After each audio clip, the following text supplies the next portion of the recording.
Welcome to Luca is a Billionaire, where the only thing I invest in is your answers. You start by confirming Python 3, 10 plus, and an isolated virtualenv that prevents dependency confusion.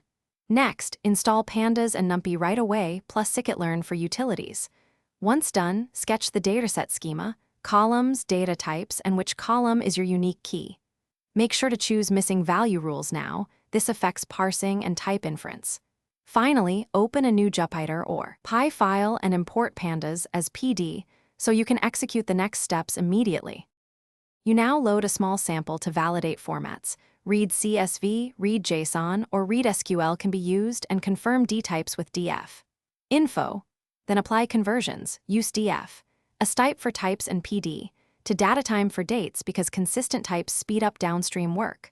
Once types are stable, handle missing values by filna or dropna according to your earlier plan. Next, engineer features, one-hot encode categories, create numeric ratios, and scale values when models require it. You finish by validating the dataset. Check unique key constraints, row counts, and that numeric ranges and null percentages meet expectations. Once verified, export to the appropriate format. Use Parquet for performance, CSV for compatibility, or insert into SQL for relational access. Then automate the pipeline with a reproducible script or notebook and include a final sanity check stage that asserts schema and row counts. If something breaks, run the sanity assertions to pinpoint the failing step quickly.